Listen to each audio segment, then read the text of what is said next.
स्वागत है आपका अपने YouTube channel study with Shiv Pratap Singh में। तो क्लास 6 की मैथ में देखेंगे आज अभ्यास 12J में पहला क्वेश्चन दिया गया है कि ब्याज बराबर मूलधन गुणे दर गुणे समय बटे 100। ये फार्मूला है, इसको बिल्कुल याद कर लीजिए क्योंकि जब क्वेश्चन हल होंगे तो इसका बहुत ही प्रयोग होगा, हर क्वेश्चन में इसका प्रयोग होगा। तो को ध्यान में रखिए और नीचे लिखे प्रश्नों को अपनी अभ्यास पुस्तिका में लिखिए और रिक्त स्थानों की पूर्ति कीजिए।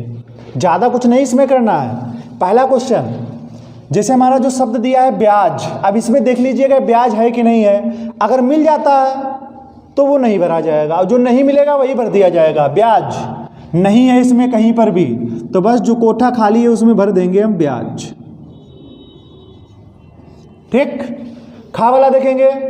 बाकी मूलधन मैच कर रहा है, दर है, समय है, 100 है। तो यहाँ पर मूलधन इधर है तो उसमें भी मूलधन है। फिर इधर क्या है, ब्याज भी है, 100 भी है, दर भी है। यहाँ पर क्या नहीं है, समय। यहाँ पर देखते हैं तो उसमें समय नहीं कहीं पे मिलता है, तो बस इसमें क्या भर दिया जाएगा, समय भर दिया जाएगा। तो ये हमारे फार्मूले भी अलग अलग प्रकार से बनके तैयार हो जाते हैं। मूलधन बराबर ये फार्मूला बन जाता है, ब्याज बराबर ये तो ऊपर ही दिया था। अब यहाँ पर देखेंगे ब्याज क्या है, इसमें ब्याज है, मूलधन नहीं है। जब मूलधन नीचे नहीं है तो इसमें क्या भर दिया जाएगा, मूलधन।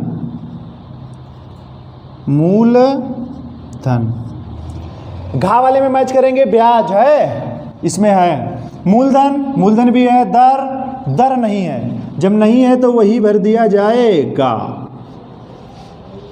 चा वाले में देखेंगे ब्याज है, मूलधन है, दर है, समय है, 100 नहीं है नीचे, तो नीचे हम क्या भर देंगे, 100 भर देंगे। बस इस फार्मूले से देखना है, मैच करना है, क्या नहीं मिल रहा है बस वही भरेंगे, जो मिल रहा होता है वो नहीं भरा जाता है। तो ये आपका पहला प्रश्न हो जाता है। देखेंगे दूसरा प्रश्न। अगला प्रश्न देखेंगे दूसरा।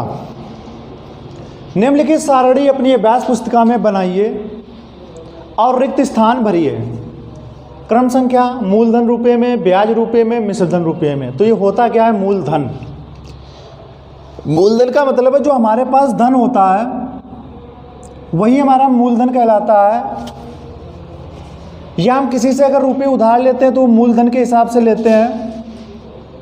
और ये हमारा होता है ब्याज। ब्याज क्या होता है, जैसे मान लीजिए हमारे पास 1000 रुपये थे, यानी कि मूलधन था हमारे पास 1000 रुपये और बैंक में हमने जमा किया। तो बैंक क्या करता है, जो भी रुपये होता है कुछ परसेंट, एक साल में 4% या 5% जो भी ब्याज देता है। तो कहने मतलब 1000 रुपये जमा किए, उसके बाद में एक साल बाद कुछ रुपये थोड़े से अधिक हो जाते हैं, तो जो अधिक हुआ धन कहलाता है वही हमारा ब्याज होता है। और मिश्रधन क्या होता है, जब इन दोनों को मिलाने से यानी कि मूलधन और प्लस ब्याज मिलता है वही हमारा क्या कहलाता है, मिश्रधन कहलाता है। तो यहाँ पर जब भी आपको क्वेश्चन में मूलधन, ब्याज और मिश्रधन दिया हो, कभी भी मूलधन अगर हमको निकालना हो तो हमेशा घटाया जाता है ब्याज और मिश्रधन को। ब्याज अगर भरना है तब भी हम घटाएंगे जो दो संख्याएं दी होंगी। जब मिश्रधन भरा जाएगा तो हम जोड़ेंगे किसको, मूलधन और ब्याज को। तो यहाँ पर पहला प्रश्न क्या है, 100 रुपये है मूलधन में, ब्याज कितना है 10 रुपया, तो मिश्रधन क्या हो जाएगा, जब भी मिश्रधन भरेंगे तो जोड़ा जाएगा। जैसे देखिएगा तो यहाँ पर 100 है और यहाँ पर क्या है 10, तो जुड़ के क्या हो जाएगा 110। या फार्मूले से आप निकालना चाहें तो मिश्रधन बराबर होता है मूलधन प्लस ब्याज। मिश्रधन बराबर मूलधन प्लस ब्याज। तो मूलधन कितना है 100 रुपये है और ब्याज कितना है 10 रुपये, तो दोनों जोड़ देंगे तो 110 रुपये हो जाएगा। यहाँ पर मूलधन दिया है 500 रुपये, ब्याज पूछा जा रहा है और क्या पूछा जा रहा है, मिश्रधन हमको दिया गया है। हमने बताया है केवल मिश्रधन जब पूछा जाए तब आपको जोड़ना है इन दोनों को, और जब भी मूलधन पूछा जाए या ब्याज पूछा जाए तो जो दो अंक दिए गए, दो संख्याएं दी गई, उसमें से घटा देना है। तो यहाँ पर क्या हो जाएगा 500 और ये क्या है 525, 500 और 525। ब्याज पूछा जा रहा है तो घटाएंगे, 525 में से 500 चला जाएगा तो 25 बचेगा। तो ब्याज हमारा कितने रुपये होगा, 25 रुपये। या अगर ब्याज का फार्मूला देखना चाहे तो ब्याज बराबर होता है मिश्रधन माइनस मूलधन। ब्याज बराबर होता है मिश्र धन माइनस मूलधन। तो मिश्र धन में से घटाएंगे, क्या घटाएंगे? मूलधन को घटाएंगे, जितना आएगा उतना भर दिया जाएगा। तो यहाँ पर आप चाहो तो फार्मूला याद करिए, बाकी रिक्त स्थान है तो आपका रिक्त स्थान भरा होना चाहिए, ठीक है। तो आपको करना क्या है कि मूलधन अगर भरना है तब भी जो दो संख्याएं दी गई उसको घटाना है, बड़े ज़्यादा में से कम घटेगा। ब्याज दिया गया है तब भी घटाना है, मिश्र धन दिया जाएगा, मिश्र धन अगर निकालना है तो जोड़ा जाएगा। तीसरा देखिए क्या है, मूलधन निकालना है तो मूलधन निकालना है तो ब्याज और मिश्र धन दिया है तो घटा देंगे। 600 में से 50, जब 600 में से 50 घटाएंगे, अगर आपको डायरेक्ट नहीं आता तो ऊपर नीचे लिख के घटा लेना। तो 600 में से जब 50 घटाएंगे तो आएगा 550। मूलधन बराबर होता है मिश्र धन माइनस ब्याज। मूलधन बराबर फार्मूला क्या होता है? मिश्र धन माइनस ब्याज। मूलधन 1000 रुपये है, ब्याज हमको निकालना है, मिश्र धन कितना मिला है? 1120। कहने का मतलब ऐसे होता है कि 1000 रुपये हमने बैंक में डाले, कुछ समय के लिए डाले, तो मिश्र धन हमको कितना मिल गया? 1120। जब 1120 मिश्र धन मिल गया तो हमको ब्याज निकालना है। तो जो हमारी जो मूलधन होता है, मूलधन पे जो एक्स्ट्रा राशि मिलती है वही हमारा क्या होता है? ब्याज होता है। और मूलधन और ब्याज जुड़ के बनता है हमारा मिश्र धन। तो मिश्र धन निकालने के लिए, यानी कि ब्याज निकालने के लिए, तो मिश्र धन में से घटाया जाता है मूलधन को। ब्याज बराबर फार्मूला होता है मिश्र धन माइनस मूलधन। तो 1120 में से 1000 घटाएंगे तो आंसर बचेगा हमारा 120, यानी कि ब्याज कितना रुपया होगा? 120 रुपया।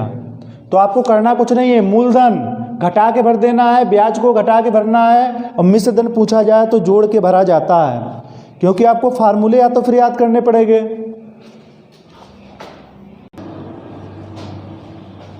अगला प्रश्न देखेंगे तीसरा, ब्याज की दर बताइए। ब्याज की क्या बताना है? दर बताना है। तो इसका एक फार्मूला होता है, दर बराबर होता है ब्याज गुणे 100 बटे मूलधन गुणे समय। तो ऐसे आपको अगर ब्याज की कभी दर पूछेगा, कभी ब्याज पूछेगा, कभी समय पूछेगा, कभी मूलधन पूछेगा, तो ऐसे आपके बहुत फार्मूले हो जाएंगे याद करने के लिए। तो सबसे पहले हम बता दें आपको, एक फार्मूला याद कर लीजिए, ब्याज बराबर फार्मूला होता है जो सबसे पहले वाला क्वेश्चन में पढ़ा था, मूलधन गुणे दर और गुणे समय बटे क्या हो जाएगा? 100। ब्याज बराबर फार्मूला होता है मूलधन गुणे दर गुणे समय बटे 100।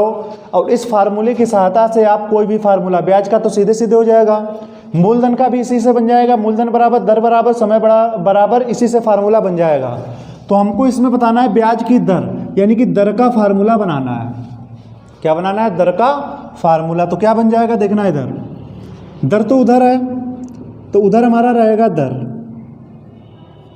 अब इधर देखिएगा क्या है? ब्याज। तो दर अकेला रहेगा उधर, तो ये हो गया हमारा ब्याज।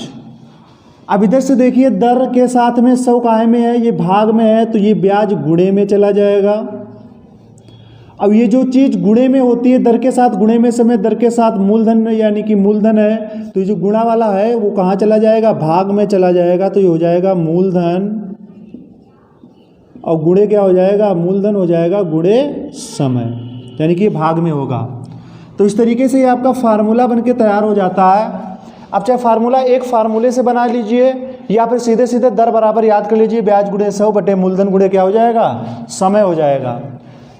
तो अगर एक फार्मूला याद है, इसे हमको जो 5-6 फार्मूले हैं वो आपको याद नहीं करने पड़ेंगे, एक ही फार्मूले से सभी फार्मूले बन जाएंगे। जैसे ब्याज का तो सीधे सीधे है, मूलधन का भी बन जाएगा, दर का भी बन जाएगा और समय का भी बन जाएगा। तो ये दर का फार्मूला बन गया है। अब ब्याज किस समय दर पूछा जा रहा है, तो सबसे पहले हमको रखना पड़ेगा ब्याज। फार्मूले में क्या है? ब्याज। तो ब्याज कितना दिया गया है? ब्याज दिया गया है ₹8। तो यहाँ पर हम रखेंगे ₹8। गुणे में क्या दिया गया है? फार्मूले में 100 दिया गया है, तो यहाँ पर 100 रखेंगे। और बटे में क्या हो जाएगा? मूलधन गुणे समय। मूलधन कितना दिया गया है? पहले वाले क्वेश्चन में ₹100, तो यहाँ पर हम रखेंगे ₹100। और गुणे समय, समय कितना दिया गया है? 1 वर्ष, तो यहाँ पर हम क्या लिख देंगे? 1। 100 से 100 कट जाएगा, रुपये से रुपये कट जाएगा, तो नीचे तो बचा 1, ऊपर यहाँ से क्या बचता है? केवल 8 बचता है। तो जो 8 होगा, क्योंकि ब्याज की दर जो होती है वो प्रतिशत में दी होती है, तो आंसर क्या आ जाएगा हमारा? 8% निकल के आ जाएगा। 8%। तो ये हमारा हल हो जाएगा। अब दूसरा देखेंगे तो यहाँ पर फार्मूला चाहिए, ये वाला याद होना चाहिए, या तो फिर एक फार्मूले से फार्मूला बनाने वाला याद होना चाहिए, तब कार्य हो पाएगा। नहीं तो जान नहीं पाओगे क्या ऊपर लिखना है क्या नीचे लिखना है। फिर से ब्याज की दर पूछी जा रही है तो सबसे पहले लिखा जाता है ब्याज। ब्याज कितना दिया गया है 20। अब दूसरा वाला क्वेश्चन लेंगे तो ये हमने लिखा ₹20। ब्याज गुणे होता है 100 बटे क्या होता है मूलधन। मूलधन कितना है 400। तो नीचे क्या लिखेंगे ₹400 और गुणे क्या होता है समय। समय कितना है 1 वर्ष, इसमें भी है नीचे लिख दिया जाएगा 1। रुपये से रुपये कटा, 2 जीरो नीचे कटे और 2 जीरो क्या हो जाएंगे ऊपर कट जाएंगे। तो यहाँ पर हमारा क्या बचा 20 और नीचे केवल क्या बचता है 4। तो 4 एकम 4 और 4 पंचे 20। तो आंसर क्या आ जाएगा, जो हमारी ब्याज की दर होती है वो प्रतिशत में लिखी जाती है, तो 5% निकल के आ जाएगा। तो यहाँ पर हम क्या लिख देंगे 5%। अगला देखेंगे फिर से ब्याज की दर ही पूछी जा रही है। तो ब्याज की दर बराबर फार्मूला होता है ब्याज गुणे 100। ब्याज कितना दिया गया है ₹72। तो हमने लिखा ₹72 ब्याज और गुणे क्या हो जाएगा 100 बटे क्या हो जाएगा मूलधन। मूलधन कितना दिया है ₹600। मूलधन गुणे क्या हो जाएगा समय। समय कितना दिया है 2। पहले एक था, आपकी बार 2 है तो 2 रख देंगे। 2 जीरो नीचे से कटेंगे और 2 जीरो ऊपर भी कट जाएंगे। जब 2 से काटेंगे 2 एकम 2, 2 से काटेंगे तो 2 तियाँ 6, 2 तियाँ 6 एक बचे 2 छंग 12।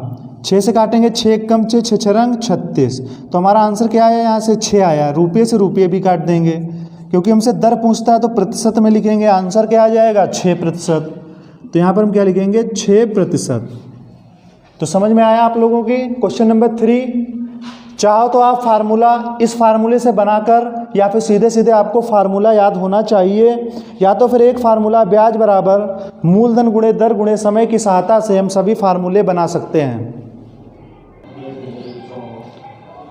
अगला प्रश्न देखेंगे चौथा प्रश्न है ब्याज की गणना कीजिए। तो इसमें एक फार्मूला लगेगा ब्याज बराबर, जो पहला फार्मूला लगाया था पहले क्वेश्चन में, ब्याज बराबर क्या होता है मूलधन। तो ये तो फार्मूला आपको याद करना ही पड़ेगा। एक फार्मूला क्या होता है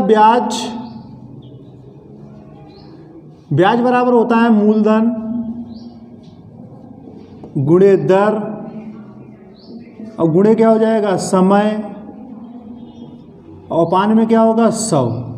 मूलधन गुणे दर गुणे समय बटे 100। ये आपको एक फार्मूला याद होना चाहिए। बाकी 3 फार्मूले अपने मन से याद करने की जरूरत नहीं होगी, हो जाएंगे। लेकिन ब्याज बराबर सीधे सीधे पूछ रहा है तो हम इसमें मान रखेंगे, हल कर लेंगे बस। मूलधन रुपया कितना दिया है 100। तो यहाँ पर हमने लिखा ₹100। गुणे दर कितना दिया है 7। गुणे समय कितना दिया है 3 और बटे में क्या दिया है 100। तो यहाँ पर क्या लिख देंगे 100। 100 से 100 कट जाएगा, नीचे तो बचेगा 1, ऊपर भी यहाँ पर 1 है, लेकिन 7 यहाँ कितना हो जाएगा केवल रुपीज हो जाएगा 21। ये हमारा क्या निकल के आ जाएगा ब्याज निकल के आ जाएगा। ब्याज यहाँ पर लिखेंगे ₹21। 100 रुपया मूलधन लिया किसी से और फिर दर का मतलब 7% दर पर 3 वर्ष के लिए हमने क्या लिया, यही रुपया लिया मूलधन यानी कि रुपये में। तो ब्याज जो देना पड़ेगा वो देना पड़ेगा ₹21। तो इसी फार्मूले में रखते जाएंगे, मान निकालते जाएंगे। जब भी आपको क्वेश्चन में मूलधन दर समय दिया गया हो, ब्याज पूछा जाए, तो यही फार्मूला प्रयोग होगा। अगला क्या है मूलधन। तो मूलधन कितना दिया है ₹500 गुणे दर दी है 4 गुणे समय दिया है 5 और बटे में क्या हो जाएगा 100। 2 जीरो नीचे 2 जीरो ऊपर तो बराबर रुपये में आंसर आएगा क्या 5 को 20, 20 पंचे क्या हो जाएगा 100। जी 100 रुपया होगा, वो क्या होगा हमारा ब्याज होगा।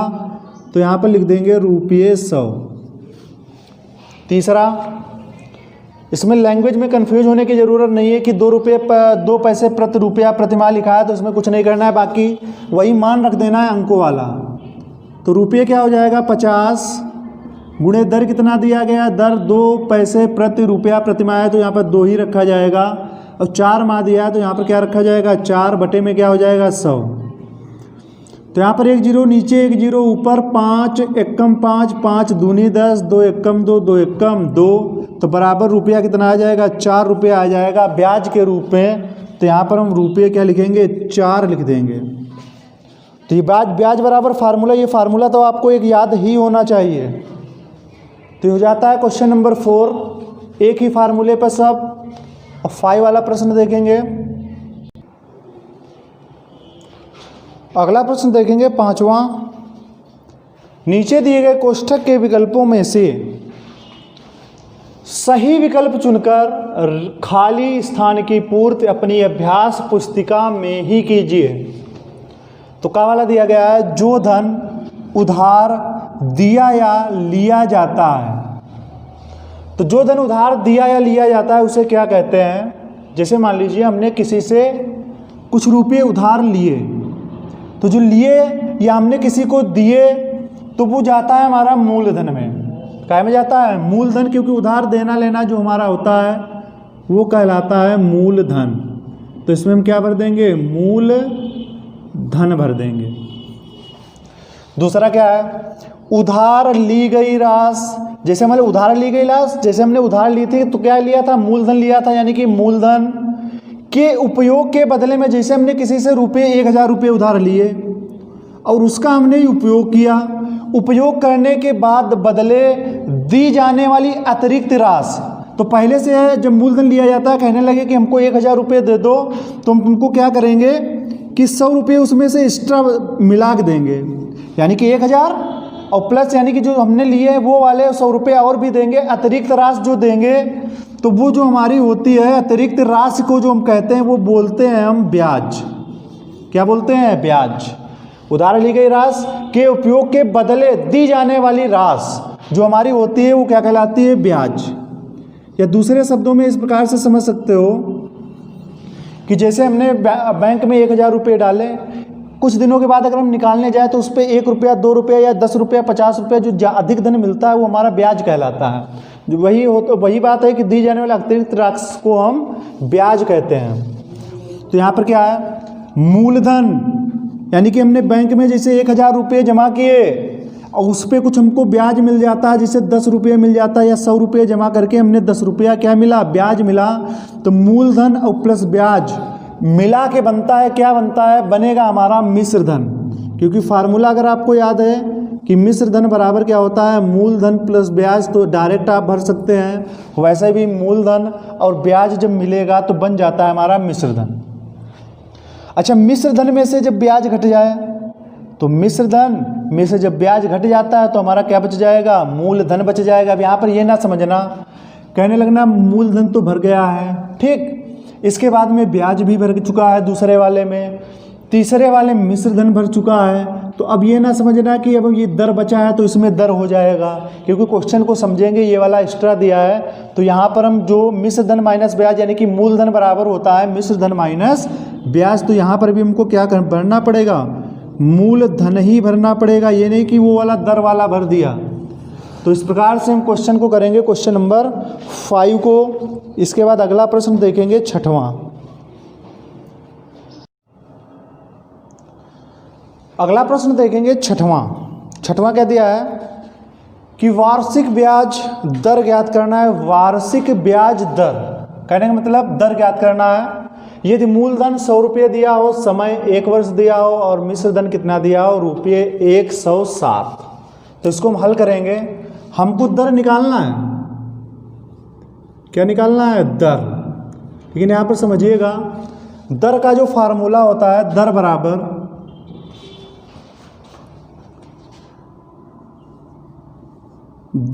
फार्मूला क्या होता है,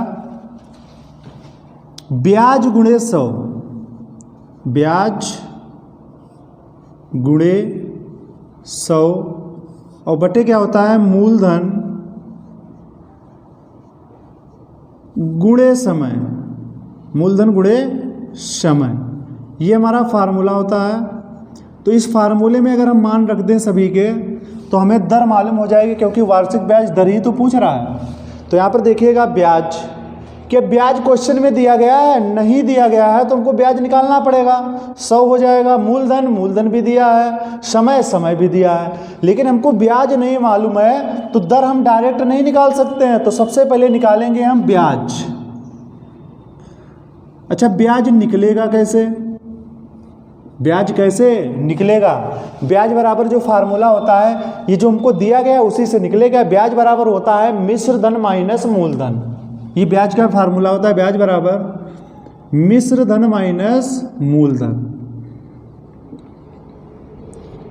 मिश्र धन माइनस मूलधन, ये फार्मूला होता है ब्याज बराबर मिश्र धन माइनस मूलधन। तो ब्याज कितना है, ब्याज कितना निकल के आएगा? तो मिश्र धन दिया गया है रुपये 107, तो ये लिखा हमने रुपये 107, और माइनस मूलधन कितना दिया गया है? रुपये 100।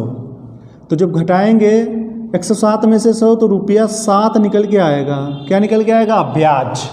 अब दर का फार्मूला लगेगा, दर बराबर ब्याज गुणे 100 बटे मूलधन गुणे समय। अच्छा, ये फार्मूला जो है, एक फार्मूला याद हो, ब्याज बराबर मूलधन गुणे दर गुणे समय बटे 100, तो सभी फार्मूले यानी कि मूलधन का भी बन जाएगा, समय का भी बन जाएगा और दर का भी बन जाएगा। तो दर बराबर क्या हो जाएगा? ब्याज, ब्याज दिया है रुपये 7, तो यहाँ पे लिखेंगे रुपये 7 गुणे आगे क्या हो जाएगा? 100 बटे में क्या हो जाएगा? मूलधन, मूलधन कितना दिया है? मूलधन क्वेश्चन में देखेंगे रुपये 100 दिया है, तो रुपये क्या हो जाएगा? 100 गुणे, और समय, समय कितना दिया है? 1 वर्ष, तो यहाँ पे हम क्या रखेंगे? 1। 100 से 100 कटा, यानी कि 1 रुपये से रुपये कट जाएगा। तो पूरे क्वेश्चन में यानी कि जब हल किया तो हमारा क्या बचा? केवल और केवल 7। दर जो होती है वो प्रतिशत में लिखी जाती है, तो आंसर क्या हो जाएगा? 7%। वार्षिक ब्याज दर ज्ञात कीजिए, दर आ जाएगा 7%। इसके बाद देखेंगे अगला प्रश्न। तो अगला प्रश्न देखेंगे 7वां। एक किसान ने 12% वार्षिक ब्याज की दर से 2400 रुपया उधार लिया। उधार लेने के बाद उसने 2/1/2 वर्ष बाद रुपये 1200 तथा एक गाय देकर उधार चुका दिया। तो गाय का मूल्य ज्ञात करना है। तो कोई व्यक्ति है यानी कि किसान है, वो किसी से 2400 रुपये उधार लेता है, यानी कि उधार जो दी गई या ली गई राशि होती है वो होती है हमारी मूलधन। क्या होती है? मूलधन। तो मूलधन कितना दिया गया है? रुपये 2400। रुपये 2400 हमेशा जो प्रतिशत में दिया होता है वो होती है हमारी दर। तो दर बराबर है 12%, और समय आगे क्वेश्चन में दिया गया है कि उसने 2/1/2 वर्ष के बाद, तो 2/1/2 वर्ष के बाद 1200 तथा एक गाय देकर उधार चुका दिया। तो यहां तक कि हल करेंगे। सबसे पहले हमको दिया है मूलधन, दर, समय। समय दिया है 2/1/2 वर्ष, तो यहां पर दिया, इसको हम हल कर लेंगे तो क्या हो जाएगा? 2 दूनी 4, 4 है 5, 5 बटे क्या हो जाएगा? 2, 5/2 क्या हो जाएगा? वर्ष। तो इसको यहीं पे हल कर लेंगे, या तो फिर क्वेश्चन में सॉल्व करना पड़ता तो थोड़ा सा बड़ा हो जाता। तो ये हमारा हो जाएगा मूलधन, दर, समय। तो सबसे पहली बात उसको देना क्या है? 1200 रुपये देना है, और एक गाय भी देना है, गाय का मूल्य निकालना है। तो इसके पहले हमको निकालना पड़ेगा कि उसने जो रुपये उधार लिया था और 12% की ब्याज, वार्षिक ब्याज की दर से लिया था 2/1/2 वर्ष के लिए, तो उसको यानी कि 2400 रुपये उसको देना भी पड़ेगा, लेकिन इसके साथ में उसको ब्याज कितना देना पड़ेगा? ब्याज। तो ब्याज सबसे पहले हम निकालेंगे, तो यहां पर निकालेंगे ब्याज बराबर, तो ब्याज बराबर फार्मूला होता है, क्या होता है? ब्याज बराबर मूलधन और गुणे क्या हो जाएगा? दर, और गुणे क्या हो जाएगा? समय, और अपान में क्या हो जाएगा? 100, यानी कि मूलधन गुणे दर गुणे समय बटे 100। तो मूलधन कितना है? मूलधन है रुपये 2400, तो यहां पर लिखेंगे 2400 गुणे दर, दर कितनी दी गई है? 12%, गुणे समय कितना है? 5/2 वर्ष, तो 5 ऊपर जाएगा और 2 कहां चला आएगा? नीचे। अब नीचे गुणे में होगा, गुणे के साथ नीचे तो 100 होता है, तो 100 के बीच में और 2 के बीच में जो निशान लगेगा वो गुणा का लगेगा। 2 0 यहां से कटे, 2 0 यहां से कटे। जब 2 से काटेंगे तो 2 से कितना हो जाएगा? 12। 2 से कितना हो जाएगा? 12। या कोई भी संख्या काट सकते थे, तो यहाँ पर रुपये जो ब्याज निकल के आ जाएगा 56 30 होगा, और 24 30 और 24 24 यहाँ 72, यानी कि रुपया आ जाएगा 720। किसान एक व्यक्ति से 2400 रुपये उधार लेता है 12% वार्षिक ब्याज की, 2.5 से 1/2 वर्ष के बाद जो ब्याज निकल के आएगा वो 720 रुपया होगा। यानी कि ये देना होगा प्लस ये भी देना होगा, यानी कि ये प्लस ये मिलके बन जाता है हमारा मिश्र धन। क्या बन जाता है? मिश्र धन। यानी कि ये मिश्र धन निकालेंगे, यानी कि उसको कुल रुपये देंगे कितना, 2400 तो ये देंगे जो उधार लिया था, और साथ में ब्याज जो लेगा वो भी देना पड़ेगा। तो यहाँ पर हमको निकालना पड़ेगा मिश्र धन। यहाँ पर लिखेंगे मिश्र धन बराबर, मिश्र धन का मतलब है उसको कुल रुपया देना कितना पड़ेगा। तो मिश्र धन बराबर फार्मूला होता है मूलधन प्लस ब्याज, मूलधन प्लस ब्याज। तो मूलधन कितना दिया है? जो मूलधन दिया गया है रुपये 2400, यहां पर लिखेंगे रुपये 2400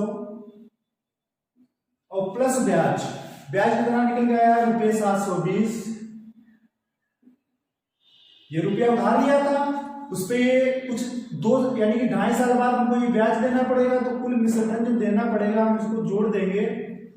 तो 0 में 0 जुड़ेगा 0, 0 में 2 जुड़ेगा तो 2, 4 में 7 जुड़ेगा तो 11, 11 के कहां से लगा 1, तो 2 में 1 जोड़ेंगे कितना हो जाएगा?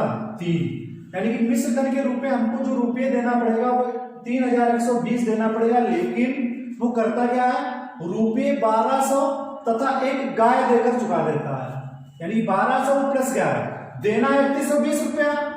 अब उसको 1200 रुपये देगा और प्लस क्या देगा? अपनी एक गाय दे देता है। तो गाय का मूल्य निकालना है, तो यहां पर लिखेंगे गाय का मूल्य बराबर, गाय का मूल्य। तो वो कुल रुपये कितने देता है, यानी कि उसको देना कितना है? देना है रुपये 3120, 3120। अब क्या क्या देता है? यानी कि 1200 रुपये देता है और साथ में क्या देता है? एक गाय देता है।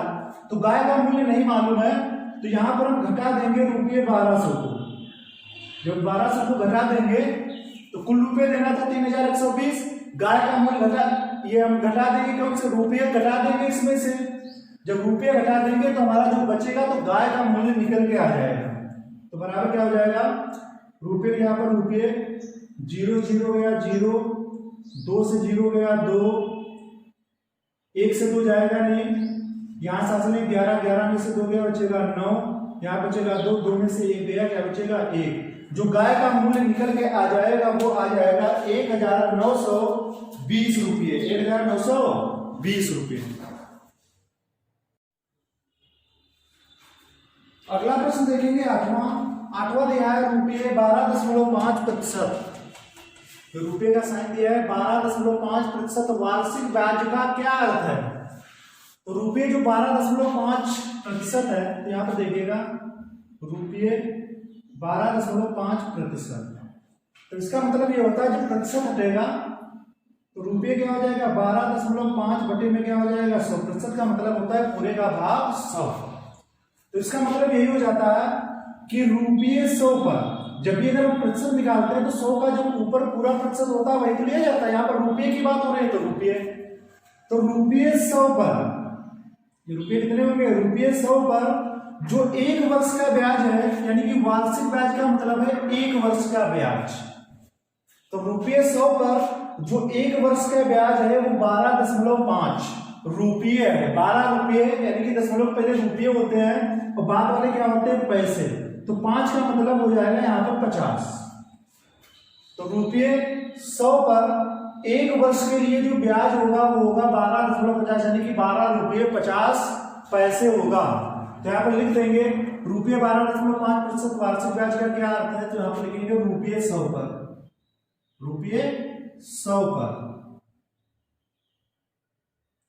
तो रुपये 100 पर, क्योंकि प्रतिशत का मतलब होता है भाग 100, तो रुपये 100 पर हो जाएगा। रुपये 100 पर वार्षिक ब्याज का मतलब है 1 वर्ष का ब्याज। वार्षिक का मतलब होता है 1 वर्ष, तो 1 वर्ष का ब्याज, 1 वर्ष का ब्याज। तो रुपये 100 पर 1 वर्ष का ब्याज 12.5, यानी कि रुपये 12.5 का मतलब हो जाएगा, रुपये जो पैसे होते हैं वो 2 अंकों में लिखे जाते हैं। पैसे कितने अंकों में? 2 अंकों में। जब जैसे मान लीजिए हमारे पास 2 अंकों में लिखना है, अगर 5 है तो 5 का मतलब क्या हो जाएगा, 50 होगा। यहाँ पर 12.50 ब्याज का अर्थ है 12 तो रुपये 12.50 है। तो यही क्या हो जाएगा, इसका अर्थ हो जाएगा, केवल आपको यही लाइन लिखनी है कि रुपये 100 पर 1 वर्ष का ब्याज रुपये 12.50 रुपये है, और यही इसका क्या है, अर्थ है। ये जो सेंटेंस कह रहा है तो इसका अर्थ यही होगा। अगला प्रश्न है नवा प्रश्न है, जॉर्ज ने एक स्कूल को रुपये 3600 दान दिया। इस दान राशि के ब्याज से समान मूल्य की 6 छात्रवृत्तियां दी जाती है। यदि दान की राशि पर 10% वार्षिक ब्याज मिले तो प्रत्येक छात्रवृत्ति का मूल्य ज्ञात कीजिए। तो यहाँ पर क्वेश्चन में दिया गया सबसे पहले कि जॉर्ज ने एक स्कूल को इतने रुपये दान दिया। तो यहाँ पर लिखेंगे जॉर्ज ने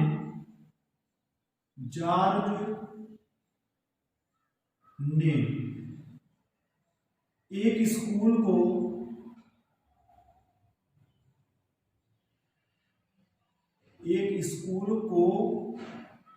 दान दी राशि बराबर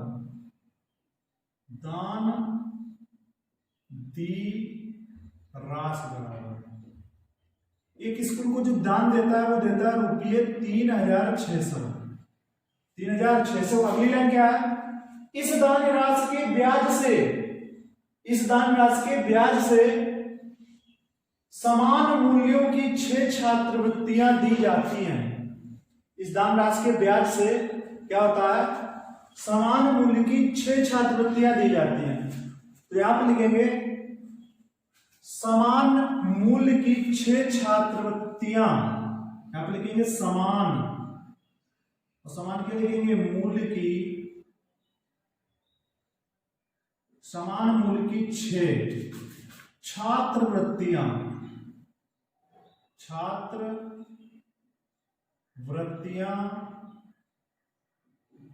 समान मूल्य की 6 छात्रवृत्तियां बांटने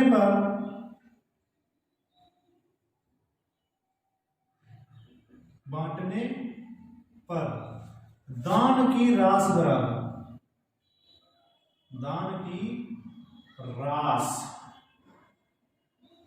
लेकिन 3600 रुपये है, और समान मूल्य की 6 छात्रवृत्तियां बांटने पर दान की राशि यानी कि हो जाएगी रुपये 3600 थे, और समान बांटनी है कितने भी लोगों को, 6 छात्रवृत्तियां बांटनी है, तो 6 से क्या कर देंगे भाग, तो बराबर रुपये निकल के आ जाएगा 600। कितना आ जाएगा, 600 रुपये। कैसे, 6 कम 6 36 आगे 2 जीरो है, तो 2 जीरो बढ़ जाएंगे। तो समान मूल्य की 6 छात्रवृत्तियां बांटने पर दान की राशि जो निकल के आएगी वो आएगी 600। अब कहता है यदि दान की राशि कितनी है, 600। तो यहां पर लिखेंगे प्रश्नानुसार, यानी कि प्रश्न के हिसाब से जो समीकरण बनेगी, क्या बनेगी, कहता है दान की राशि पर 10% वार्षिक ब्याज मिले, तो दान की राशि कितनी है, 600। तो यहां पर लिखेंगे 600 का 10%। तो दान की राशि जो है वो 600 है, 600 का 10%। वार्षिक ब्याज मिले तो प्रत्येक छात्रवृत्ति का मूल्य, तो 600 का 10% निकालेंगे। तो यहां पर लिखेंगे 600 का मतलब गुणा, और 10 का मतलब 10%, का मतलब पूरे का भाग 100। 1 जीरो 2 जीरो, तो 1 जीरो यहां से 1 जीरो यहां से, तो बराबर क्या आ जाएगा 60 क्या आ जाएगा 60 जो होगा वो रुपये होगा, क्योंकि यहाँ पर रुपये 600 था, यहाँ पर भी रुपये होगा, और यहाँ पर भी क्या हो जाएगा रुपये 60। तो जो 60 रुपये निकल के आया है यही प्रत्येक छात्रवृत्ति का मूल्य है। तो यहाँ पर लिख देंगे आता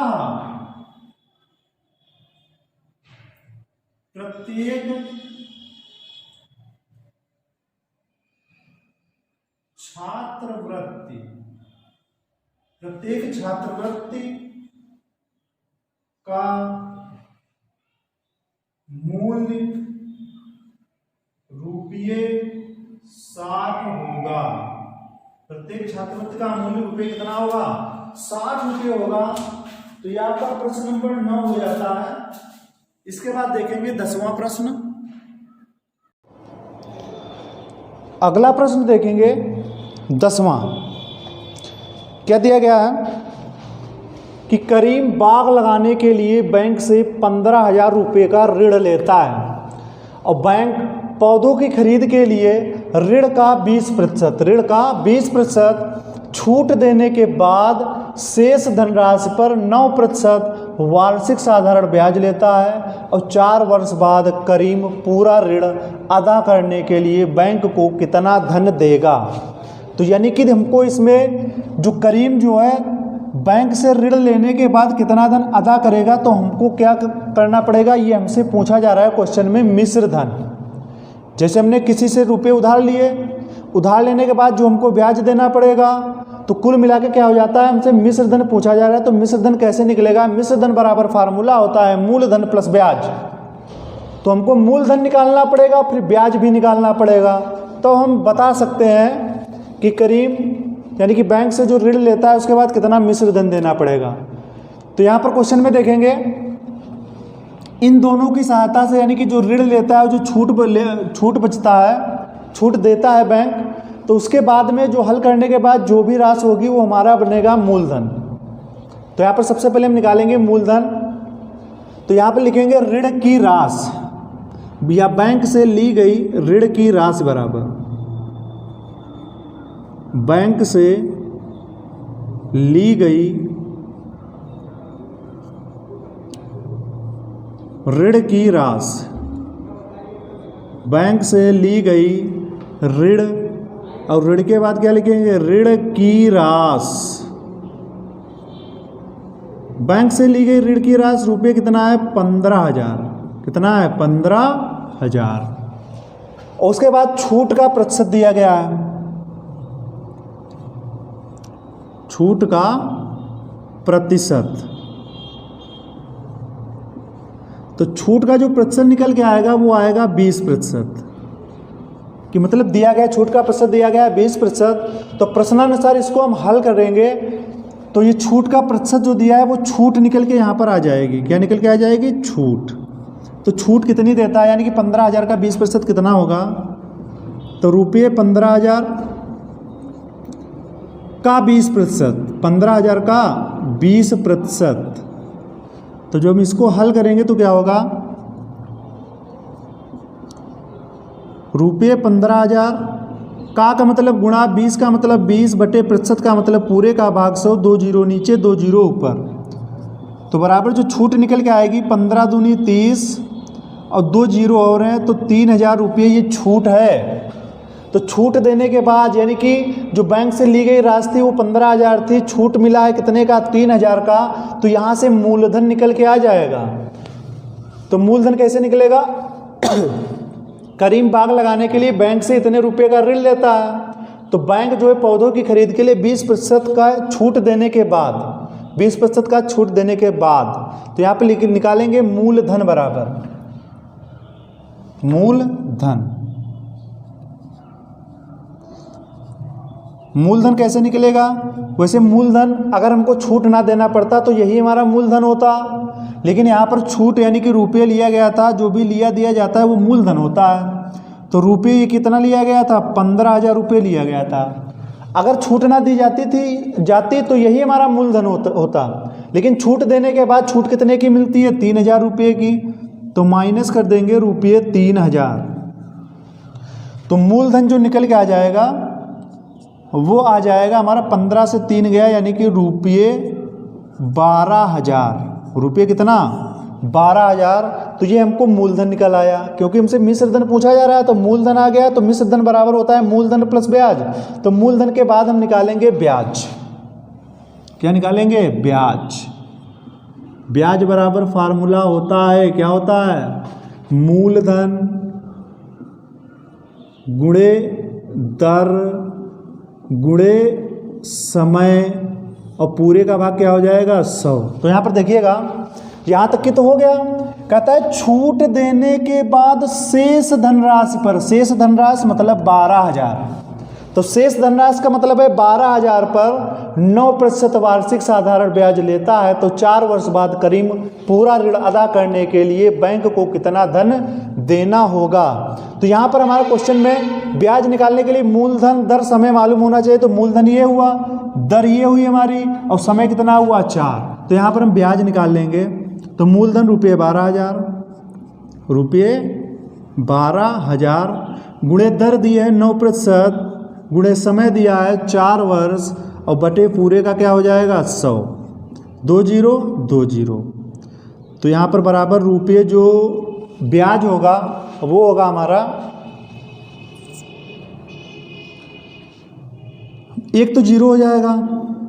यहाँ पर 12 120 9 4 120 9 9 0 0 9 दूनी 18 के 8 हासिल 1 9 1 9 9 कितना हो जाएगा 10। तो 1080 आया, फिर 4 से गुणा करवाएंगे तो 4 0 जा 0 4 32 के 2 हासिल 3, तो 4 0 जा 0 में 3 रहेगा, तो 4 एकम कितना हो जाएगा 4। यानी कि जो रुपये आ जाएगा ब्याज के रूप में 4,320, 4,320। यानी कि जो 15,000 रुपये लेता है इतनी छूट देने के बाद, यानी कि 12,000 रुपये पर जब 9% 4 वर्ष के बाद देना होगा तो 4,320 देना होगा। अब यहाँ पर हम निकालेंगे मिश्र धन, यानी कि मिश्र धन ही हमारा आंसर होगा। मिश्र धन बराबर फार्मूला होता है मूलधन प्लस ब्याज। मिश्र धन बराबर मूलधन प्लस ब्याज। मूलधन कितना दिया गया है? मूलधन है रुपये 12,000, रुपये 12,000 प्लस ब्याज कितना है रुपये 4,320, रुपये 4,320। तो रुपये निकल के आ जाएगा, 3 0 है तो इसमें 320 जुड़ेगा तो 320 ही रहेगा। फिर इसके बाद 4 में 2 जोड़ेंगे 6 हो जाएगा, और 1 का क्या हो जाएगा 1। यानी कि जो मिश्र धन निकल के आया 16,320। यही रुपया बैंक को जो है अदा करने के लिए बैंक को देना पड़ेगा। तो हमसे पूछता है 4 वर्ष बाद करीम पूरा ऋण अदा करने के लिए बैंक को कितना धन देगा? तो लिखेंगे करीम पूरा ऋण अदा करने के लिए बैंक को अतः करीम पूरा ऋण अदा करने के लिए और अदा करने के लिए बैंक को अदा करने के लिए बैंक को रुपये 16,320 देना पड़ेगा। तो ये आपका क्वेश्चन निकल के आ जाता है, यानी कि जो भी क्वेश्चन दिया गया था यही इसका क्या होगा, हल होगा। तो इसके बाद देखेंगे लास्ट प्रश्न और बचा है 11वां प्रश्न देखेंगे। किसी साधारण वार्षिक ब्याज की दर से, किसी साधारण वार्षिक ब्याज की दर से 20 वर्षों में किसी धन का मिश्र धन 4 गुना हो जाएगा। तुमसे पूछा क्या जा रहा है, किस साधारण वार्षिक ब्याज की दर से, किसी या किस साधारण वार्षिक ब्याज की दर से, किस साधारण वार्षिक ब्याज की दर से, यानी कि हमसे दर पूछी जा रही है। दर का फार्मूला होता है ब्याज गुणे 100 बटे मूलधन गुणे समय। ब्याज बराबर दर बराबर फार्मूला क्या होता है? दर बराबर फार्मूला होता है, दर बराबर होता है ब्याज, और ब्याज गुणे 100 बटे मूलधन और गुणे क्या हो जाएगा समय। अगर दर निकालना चाहे तो हमको इतनी बातें मालूम होनी चाहिए, ब्याज 100 तो मालूम है, मूलधन और समय। यहां पर ब्याज, सबसे पहले तो ब्याज नहीं मालूम है, ठीक, तो ब्याज भी निकालना पड़ेगा। मूलधन भी नहीं मालूम है, लेकिन सबसे पहले निकालना पड़ेगा, यानी कि ब्याज जब निकाला जाएगा कब? जब मूलधन और क्या मालूम होगा, ब्याज बराबर होता है मिश्र धन माइनस मूलधन, यानी कि मिश्र धन तो मालूम है कि 4 गुना हो जाएगा, लेकिन मूलधन नहीं मालूम है।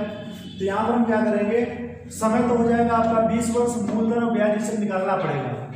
तो यहां पर कहता है किस साधारण वार्षिक ब्याज की दर की बात बाद में होगी, 20 वर्षों में किसी धन का मतलब यानी कि यही मूलधन तो हमको मालूम नहीं है कि किसी धन का मिश्र धन 4 गुना हो जाएगा, यानी कि मूल धन का जो है मिश्र धन कितना गुना हो जाएगा, 4 गुना, ये हमको मालूम है। तो यहां पे लिखेंगे माना मूलधन बराबर, माना मूलधन बराबर रुपये x। माना मूलधन कितना माना हमने, माना रुपये x। तो मिश्र धन कितना हो जाएगा, क्योंकि मिश्र धन का कहता है 4 गुना, मिश्र धन का कितना 4 गुना, तो मिश्र धन कितना हो जाएगा, तो हो जाएगा 4x।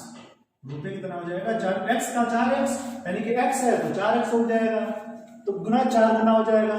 तो जो हमको मिश्र धन मूलधन जब मालूम हो गया, यानी कि मालूम तो होगा नहीं, मान लिया जब हमने, तो यहां से निकाल सकते हैं हम ब्याज। क्या निकाल सकते हैं, ब्याज। तो ब्याज बराबर फार्मूले 2 होते हैं, ब्याज बराबर मूलधन गुणे दर गुणे समय बटे 100। ये होता है जब मूलधन दर गुणे समय मालूम हो तब लगाते हैं, लेकिन यहाँ पर मिश्र धन मूलधन दिया गया तो ब्याज बराबर हो जाएगा मिश्र धन माइनस मूलधन। ब्याज बराबर मिश्र धन माइनस मूलधन। मिश्र धन कितना दिया गया, रुपीज 4x, माइनस मूलधन कितना दिया गया, रुपीज x। जब इसको घटाएंगे, ये 4 अंकों में इधर कुछ नहीं है तो 1 माना जाता है, तो 4 में से 1 जाएगा तो बचेगा हमारा कितना 3, और x का क्या हो जाएगा x। तो ब्याज कितना आ जाएगा 3x। अब यहां पर देखिएगा, जब हम दर निकालेंगे तो ब्याज, चलो ब्याज हमको मालूम हो गया 3x, 100 मूलधन हमको मालूम हो गया है x, यानी कि माना था, और मिश्र धन का तो काम है नहीं, मिश्र धन इसलिए दिया गया था क्योंकि यहां से ब्याज निकाल सके। और यहाँ पर समय जो हमारा दिया गया है वो 20 दिया गया है, यानी कि इतना हल करने के बाद में फिर हम दर निकाल पाएंगे। दर बराबर ब्याज गुणे 100 बटे मूलधन गुणे समय। तो ब्याज कितना दिया गया है, ब्याज निकल के आया है रुपये 3x। तो यहाँ पे लिखेंगे रुपये 3x गुणे 100, और बटे क्या हो जाएगा मूलधन रुपये x माना था, मूलधन कितने माना था, रुपया x, और गुणे क्या हो जाएगा समय जो यहां से मिलेगा, समय कितना है 20 वर्ष, तो गुणे क्या हो जाएगा 20 हो जाएगा। यहां पर दर पूछा जाएगा तो दर हम डायरेक्ट नहीं निकाल सकते, क्योंकि हमको बहुत सी चीजें नहीं मालूम थी, मूलधन नहीं मालूम था, तो मूलधन हमने क्या माना x, और कहता है किसी धन का मिश्र धन 4 गुना हो जाएगा, तो मिश्र धन कितना हो जाएगा 4x, यानी कि x है तो ये 4x, तो इसकी सहायता से ब्याज निकालेंगे, मिश्र धन माइनस मूलधन घटाया जाएगा, घटाने पे 3x आएगा। अब हम दर को निकाल सकते हैं, दर बराबर ब्याज गुणे 100 बटे मूलधन गुणे समय। अब हमको सारी बातें मालूम हो गई हैं, तो यहाँ पर हम क्या करेंगे, दर आता है हमेशा प्रतिशत में आता है, तो रुपये से रुपये कट जाएगा, x से ये x कट जाएगा, और 20 एकम 20 पंचे क्या हो जाएगा 100 हो जाएगा। तो यहाँ पर कुछ नहीं बचता, ऊपर 5 और 3 बचता है, तो 5 दिया कितना हो जाएगा 15, और 15 नीचे 1 लिखा नहीं जाता है, तो दर निकल के आ जाएगी 15%। तो इसी के साथ आपका ये क्वेश्चन नंबर 11 समाप्त होता है। 11 के साथ आपका अभ्यास 12 जे भी समाप्त हो जाता है। तो अगर ये वीडियो हमारा आपको अच्छा लगा हो तो हमारे चैनल को सब्सक्राइब कीजिएगा तथा लाइक शेयर और कमेंट करना बिल्कुल ना भूलिएगा।